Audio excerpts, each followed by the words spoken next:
Hey folks, welcome to another Absolutely Outdoors. Today we've got John Downs. John is I won't say an old friend, I hadn't been knowing him that long. You're actually one of my wife's students. That's right. And Patty taught me. Yeah. John was telling me a while ago when we were doing a mic check, he said, I kind of talk loud and kind of people think I'm hollering at them. I'm used to it. Patty does that to me, I still don't believe that. Yeah. I'm used to that. But anyway, I was talking to Norman White the other day. I ran into him in town and he said, I love your show. I watch it every chance I get. He said, the only thing is you're not telling what kind of bait you're using. So we're going to talk to him about this. Then we're going to show some actual fishing that you did at St. Mark's. But go ahead and let's get started and show some of the baits to Norman and the other people, of course. All right. All right. You just start off and explain it to us, what you use. Now, the fishing trip that we're going to show you is in St. Mark's, Florida, just south of Tallahassee, 25, 30 miles south of Tallahassee? About 18. 18, oh, okay. Not far. And it's real good fishing. It's primarily speckled trout and redfish. Mm-hmm. And they're not going way out in the Gulf. It's pretty close inshore, but that's my favorite fishing is speckled trout and redfish. Right. But anyway, go ahead and get started. Well, where we fish out of is a place called the Shell Island Fish Camp. It's just a block or two over off the main drag from St. Mark's. And we put in there, and actually where we're putting in is going to be the Wakulla River. From the Wakulla River out to the ocean's roughly 7 miles. Once we go down the river, we go down probably half a mile, and we come in where the St. Mark meets the Wakulla. They come together. And from there, it's about 6.5 miles out, and we go past the St. Mark's Lighthouse, which is a figure you can see from 20 miles offshore somewhat, or 15 miles offshore. And what we're fishing the grass flats out there, like Steve said. The main water depth out there is probably 4 foot. Really, really clear water because there's pretty much spring fed from the onshore. From there, it's spring fed. It's not a lot of big rivers that come from Georgia where they'll muddy up. It's loaded with the most prettiest grass you've ever fished, or at least I've fished. We get out there, we find the drift, we find out which way the tide's going, which way the wind's blowing, and we'll set a drift up. And from the water temperature on the depth finder, which right now in the mornings is around 83 degrees, and it will get up to around 86, 87 on a bluebird day. The fish, we were catching them a month ago in 3 foot of water. The water temperature went from 73, 74 degrees in a month up to what it is now. So they're a little deeper, a little cooler down there. Right. They're still in the 4 and 5 foot of water, but out in the bay, what we call the sound, the Appalachia Sound, there is actually Goose Creek, which comes off the mainland, and there's actually a natural channel, and it's 8 and 10 foot deep. We try to get along sides of it and do our drifts and do pretty well. There is a large sandbar that's about 5 miles offshore that comes up to 1 foot of water, and it's 1.5 miles by 1.5 miles. It's really large. It's like being in South Florida. And we get on the south end of it and do drifts and do very well. And some of the baits that we use in the shallower water down there, we all use a cork. You can go from the old popping cork that's weighted. I particularly like this one probably the best myself because as you're floating through the grass, if you're looking at your depth finder and say if you're 4 foot of water and then you float into some 7, the bites slow down. Well, I've figured that you get this old thing, pull the plug out the center of it and raise it up to about 6 foot and do just a small cast by the boat, and you go back to catching fish. You're keeping your bait right above the grass. And that's really, really important down there. And then when we're in the really shallow stuff, we use the fixed cork, which you tie your main line to the top and your leader line to the bottom of it, in which I use a fluorocarbon. I use a 30-pound fluorocarbon. As a leader. As a leader, right. You'll catch Spanish pompano, we catch flounder, redfish, but all of them are, they have teeth and they will go through small line like it's nothing. And for people out there that have fished it before, you know what I'm talking about. But these types of corks have got these titanium beads, and when you pop your cork about every 30 seconds, it makes a clicking noise, a lot of noise. And what that's doing actually, where, say in freshwater, it would probably scare your fish away. These grass flats are loaded with finger mullet, and they're loaded with shrimp, and they're loaded with pinfish. When pinfish get together and they start feeding on something, if you could hear it, it'd be a lot of clicking. Shrimp, when a whole bunch of shrimp are blowing across the flats, when they're moving and they're clicking their tails, they're clicking, and that's it actually draws a fish. That's an attractant It's there. an attractant, and that's what these corks are for. And there's a new cork that I just got, and these are made over in southeast Georgia, and I've not tried them yet. They're actually a clicking cork like this, but it can be adjusted like this, and that's going to be a real big game changer. I know it is.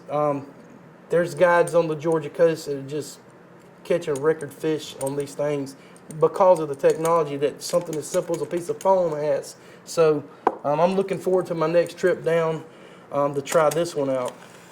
And for Norman, to let you know what mainly we catch fish on down there, a lot of people use mirror lures and stuff. I don't particularly use those, the mirror lure top dogs and stuff. I don't really get into the hard baits. What I do use is, this is called a Paul Brown. This is made down there in the area where we fish. It looks like a hard bait, but it's actually soft. If you don't pull this, it'll actually sink real slow. If you work it a little bit, it will stay, and you can walk it like a dog on top of the water. The trout just eat it up on those slick days. When you seeing them blowing up on finger mullet and stuff, you can sling this over there, and you get good action, and you catch a lot of fish on it. The second step that we use is, if we drift out into the deep water, say 7 foot plus, we lay the cork rods down, and we tie your main line to a swivel, and then of course we use the fluorocarbon leader, about 20 inches of it, and then we tie your jig head to it. And what my favorite is a 1/16. The smaller the better, because when you're working it, it takes a little bit longer to float back down into the grass. And that's what you want. If you're in the grass, you're not going to catch a fish. If you're right above the grass, you're going to get eat. And these really work well. You can actually, the water's so clear, you can pull it and you can just see it just drifting back down. And you can buy a regular, what a lot of people use is a red-headed jig with like a 1/16 to a 3/8 ounce. And they work real well with these baits that I'm fixing to explain to you. But over the last couple of weeks, I've discovered these jig heads made by Z-Man, and they're called Z-Man Trout Eye.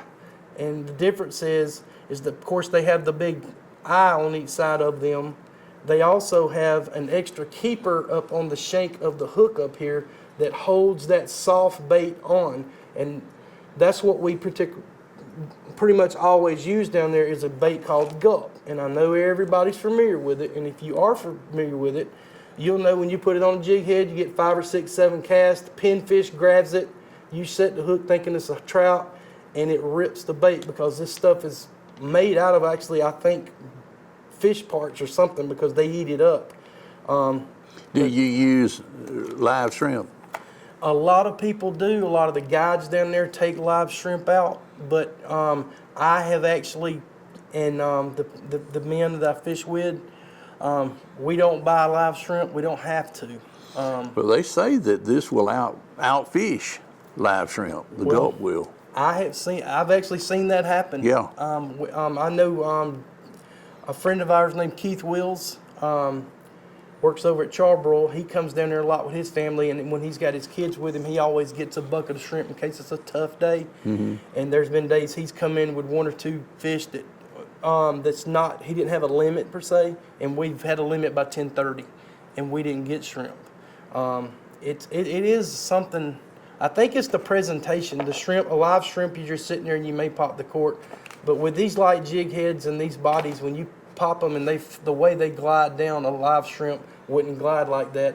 And I think the trout will pretty much hit anything. Mm-hmm. It's got that smell to it, and that gulp, it really, really has something. It's magic. Yeah. It really is. Yeah. Now, you talked about the gulp, but here's another one here that you said you put the fluid on it, the attractant. Right. This is a product that is gaining a lot of popularity in the redfish and trout world. There's a bait company here. It's called Z-Man, and this is a Z-Man jig head. and these were designed for these. And this is the new penny color, just like you can get the new penny in the Gulf. That everybody that fishes for trout, they know new penny, new penny, new penny. That's the hot color. Actually, my favorite color is the white, the pearl white. I've caught thousands of trout on these when the other guy on the other side of the boat is catching them, but just that white is, I guess this time of the year, it's special. I've caught some really, really grown trout on them white. I've used the white, but with a red jig head. Do you ever use a red jig head? Well, that's what I was using, and it worked. This is and better. It worked fine, but when I moved to this jig head with the red eye or that gold eye, Seemed to do better. It went. My catching went up a notch. It really did. Really? I mean, it just changed. I'm fishing in the boat with one of my best friends. His name's David Slayton. He owns Max Graphics here in Phoenix City. He looked at me and he said, "What are you doing?" I said, "I don't know. I'm just throwing it out there." And then I gave him one of them jig heads, and he said, "John, I like that jig head. It's because he was having to change them new pennies out about every 10 casts. And Yeah. then I think I caught 14 trout on one before I had to change my tail out. Really? Yeah. That I'm telling you, they cannot. Them pinfish and then They can't pull that off because that little Mm-hmm. little thing there to hold it on. Yeah, that's it's something as simple as that. Yeah. But these Z-Man, this is a good one here. I caught a good sized redfish on this the first time I took it out. It has the Procure gel already on them, but it's got a little belly cut into these, and I add a little more to it after about 10 or 12 casts. You can tell when it's wearing out because you'll be getting pecks from the pinfish, and then you'll quit getting pecks from the pinfish, and the smell's gone, and you've reloaded with a little Procure gel shrimp flavor, and I mean you catch them. I mean it works fine. Sometimes, like when it's really, really, really cloudy, if the tide is really, really just slowed down, if we're in between tides, I'll always put the green side of these fish bites. These little fish bites are little baits you can buy in the stores down on the Gulf Coast, and then you just tear a little piece off. They're pre-scored, and you can add them to your hook, and they smell like shrimp or squid, whatever flavor you buy. This right here is a fish bite shrimp. That really helps too, because like I said, when the bite it's not like going to an amusement park. You're not just constantly catching fish. I mean, you got times where it's like, man, what are we doing wrong today? Yeah. And you realize, hey, we'll look on the GPS and we're drifting. We're not staying in the right zone where we want to drift in a certain depth of water. And you have to change sometimes the color of the jig head, or even change from the white colored gulp shrimp over to.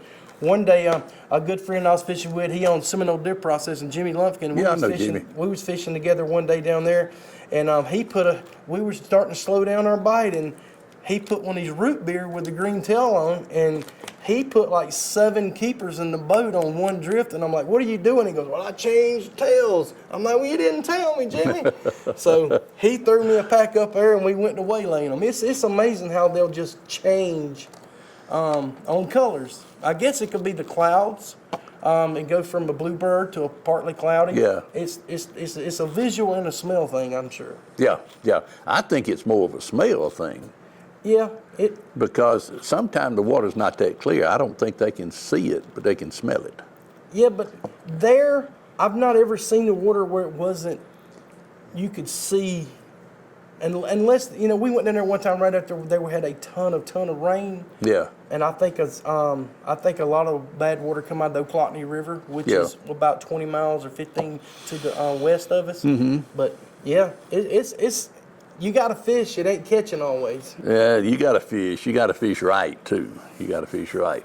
Well, for Norman, I hope this answers the question, because he said that he wanted to see what we fished with. So this is it, Norman. So anyway, don't go anywhere. We're going to be right back. We're going to show some pictures of some of the fishing that he's done in St. Marks. Be right back.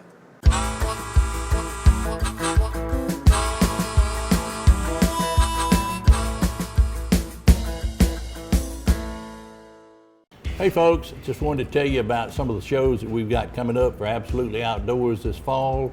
We've got a good lineup.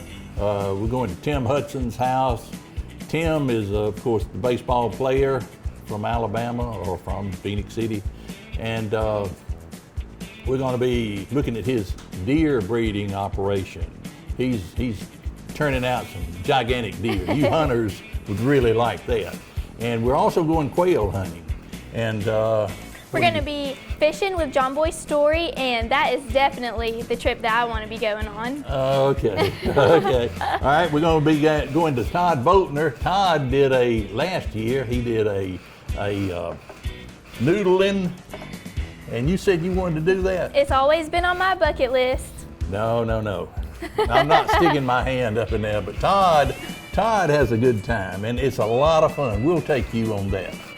All right. We'll also be going to Opelika to see how they train guard and drug sniffing dogs. Yeah, that's going to be interesting. It really That is. is really going to be interesting. So what we're saying is we've got a great lineup for this fall. We don't want you to miss any of them. But make sure that if you do miss one, go to CTV Beam, Absolutely Outdoors, and you can see every one of them because they'll all be on YouTube. Anything else you need to mention, Mary? Think you got it. All right. Be sure and watch us. See you this fall. Thanks. Hey, this is Marcus Bice from Mulberry Creek Kennels, and I've got your dog tip of the week. Today we're going to use an e-collar on Eddie. First of all, I'd like to demonstrate how to properly put on an e-collar onto a dog. Sit. So you're going to place the e-collar up under his neck.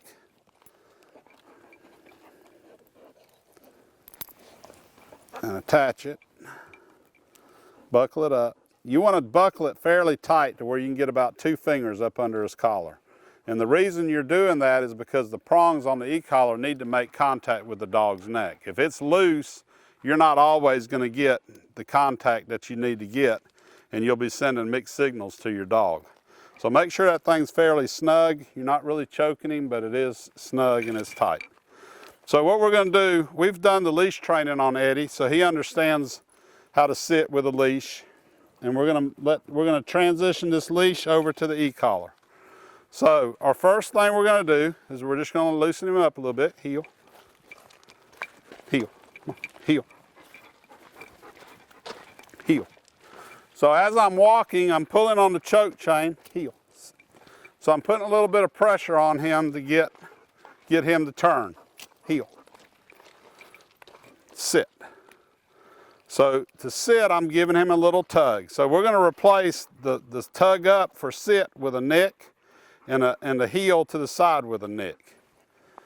Because we've done this with the choke chain, he's conditioned to the response of feeling a little pressure. So when we go to the e-collar, he'll understand the transition. So it's heel. So with the e-collar, I'm going to give him a nick, and I'm going to step to my right, heel, heel, sit. And I just gave him a little nick. Now, how do I know that my collar's set on the right intensity?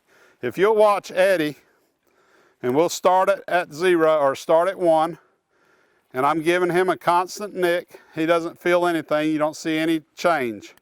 I'll go to a 2. You can tell just a little bit. And a 3.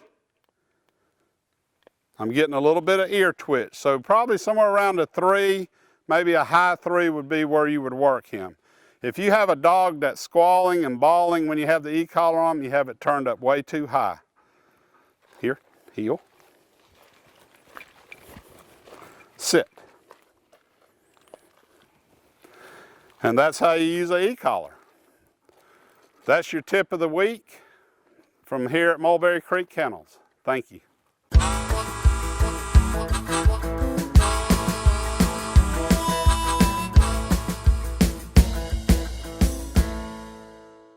Hey folks, welcome back. John Downs has just gone over the baits that he uses, and now he's going to talk to us about the way he rigs his rod. Okay, Steve, what I have, this is just one of my rods I use for the shallow grass down there.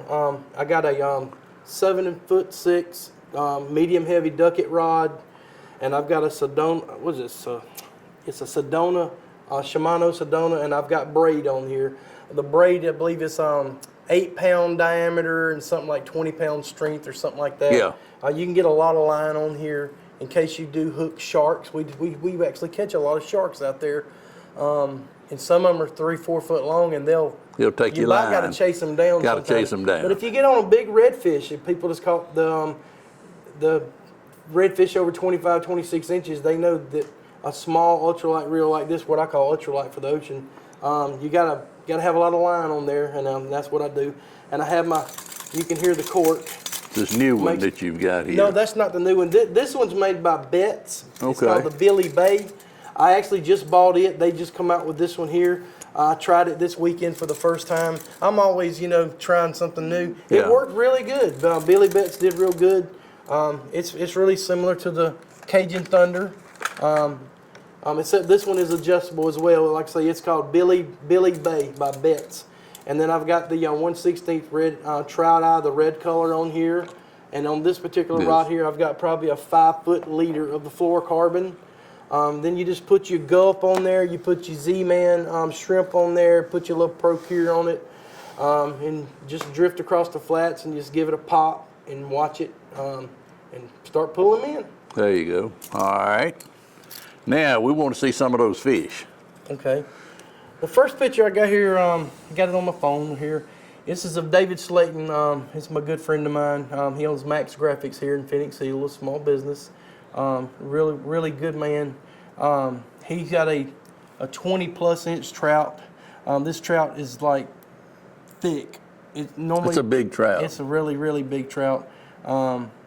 He was very proud of that one because you really fish down there a lot, and you catch some days we catch 200 fish, and just to get your limit of 10 for 2 people. Right. And then you get days where you haul some of these in, and it's it's like killing that big 8-pointer. Right. That's what that is. This is Dave. We're heading out from the Shell Island Fish Camp first thing that morning. Went out pretty early. Here's a picture with me with a good one. I think that one was 21 inches. Caught him. You can tell that day there, the seas there were pretty, not slick, but they wasn't rough, and we had a bluebird sky. There's another one. And let's get over here and we'll find some more. There's my friend Jimmy Lumpkin on Seminole Deer Processing. Me and Jimmy fish a lot together. He's a really great fisherman. He knows how to find them out there when it's tough. He'll get you on them. There's a good sized trout he caught that morning. It's a nice trout. Yeah, real nice. There's another one right there. That one's over 20 inches that I caught. I believe this was out on that sandbar that I was talking about. It's about 5 miles out. It's on the outside of the sandbar.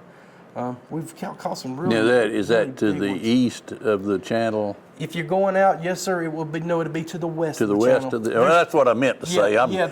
If you're going out, If you're you going follow out, the buoys, yeah. There is a sandbar on the left, and there's a sandbar on the right. Okay. The one on the left is only like a half mile Yeah. wide. This one's a mile and a half wide. Okay. The bigger one is on I've your been to west. the one on the left. Right. Let's see here. We'll find some more. This is there's another one that I caught that was a good chunk. I think it was probably like 19 inches, 18 inches. There's another one there. It was over 19 inches. That one there, it was a thick trout, but it was only about 17 inches. And there's a picture of a good redfish we got into out there. I caught that one on monofilament line with the leader though, but I had 8-pound test. Yeah, but you had to throw him back. I did. He was too big. You're too big. Yep, that fish there was, I think he was like 29 inches. Yeah. I think it was 29. What is something it, inches. 17 to 27? Yes, sir. Okay. Yes, sir. It's got to fall in that slot. If it's less than 17, it's got to go back. If it's over 27, it's got to go back. And it's hard to throw those big ones back. Yeah, because all I could see when I pulled him up by the boat was black and redfish. Oh, I just knew I was going to have a good dinner then, and then he was too long. And Too long. But it's okay. He's lived to fight another day. Yeah. We'll get him. Get past my Tennessee trip. Let me go back over here. It's exciting to go down there. I fell in love with the place. I really have.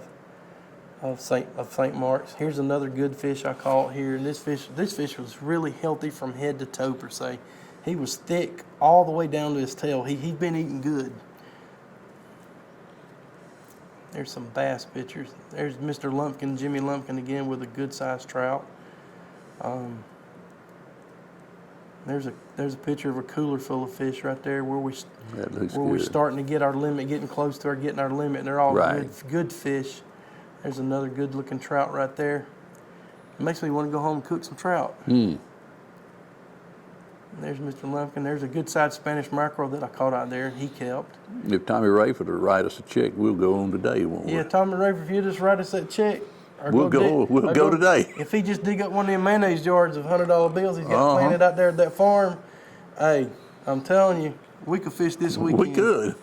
Tommy, think about it. There's another good fish, another good trout there. This right here picture is, if you have to look at it good. I see it. That's the dock that we cleaned the fish off of. That's actually the Shell Island Fish Count in the store. That's actually 100 to 175 pound tarpon I see that that are thing. sitting there waiting on us to clean fish. Right. And that is fresh water. That is actually Wakulla Springs right there. That's the water from the Wakulla Springs, which I couldn't believe that the first time I went up there and they throwed that bait in the water. Right. Here's a tiny little shark we caught that morning. There's another trout that I got. Another shark. And there's some picture there. And let's see here. That's a picture of a friend of mine that works at the police department with me. His name's Todd Griffith. Todd Ledbetter. And that's a good stud That's Spanish nice, mackerel. They nice call them Spanish. axe handles. Yeah, That that's is a a nice good Spanish. fish, yeah. That's bigger than normal. Yes. There's Todd with another fish. There's me with one. You see, I got blood all over me. There's my wife at Lake Hardin. There you go. That is in February. I was going to say, she's all bundled up And with a she loves cap to on. catch him spotted Really? bass. Woo. I don't have a problem with not getting to go fishing. With No, my you wife. don't. I got No, the you sweetest don't. wife there ever was. She encouraged me to You go have been fishing. doing some fishing here lately. For the Yeah. last few months, every weekend, seems like. Yeah, I think I went like 8 weekends in a row that I got to go. But I didn't complain. No. I didn't complain a bit. No. But I got a few more pictures over here. Let me get into this other file, Steve, and I'll pull it up. And this is actually, I think we showed this fish earlier, but that was David's fish. And watch this video of him doing this fish. That's the one I saw on What you Facebook. got there, buddy? That's what a 20-inch sight looks like right there. I hear you go and do it, baby. Say mine. That fish, he cut his thumb too. You know, they got teeth. They but got big old fangs. Hey, he was proud of that one. He said, "Get me the net." I said, yeah. "I'm coming, boss. I'm coming with the net." Yeah, I And we saw that did. one on Facebook. That was Yeah. good. Yeah, it was. That was good. But yeah, man, we normally do pretty well. We enjoy it. Well, this is really good, and the fishing is really good. But actually, tell us about the best time to go down there. It's not right now. Actually, no, it's not. It's actually it's slowing down. The bite is slowing down. You have to fish hard right now. The best time, from what the people at the Shell Island Fish Count tell us, is the best time to go is December and January. The trout and the redfish and the flounder all pile into the rivers. They get Right, They actually come up right. into fresh water, and they get in them deep water channels of the rivers, and less than a football field from where you put the boat in. At that time Catching of year, fish. yeah, it's boat to boat down there, and everybody's wearing them out. You know, back, I don't know if they still do it or not, but in Florida, they had a closed season in February. Do you remember that? They've opened it up now, but the fishing was so good, they had a closed season in February some years ago. Well, I hope they don't do that. I hope not, but they did at one time some years ago. Right. You couldn't fish for them. You couldn't keep them. You could Right. catch them, but you couldn't keep them. But anyway. Right. Well, John, I've had a great time. I have. Thank you for And, having me come on yes, here. yes. I've enjoyed it. It's been great. We'll have to do this again. No, better still, we're going fishing down at St. Mark. Come go. I'll put you on them. Okay. Well, that's a deal. I'm gonna hold you to it. For CTV Beam, I'm Steve Abbott. This is John Downs. Thanks for watching. I want to say this before we go. Some of these things that John has told us about, you can see it on YouTube. So be sure and check out YouTube. Go to CTV Beam, Absolutely Outdoors, and check it out, because a lot of this stuff that he's told you, you might want to check it out and refresh your memory on that. But anyway, a lot of information here to remember, but go to YouTube and check it out. Again, thanks for watching. We'll see you next week.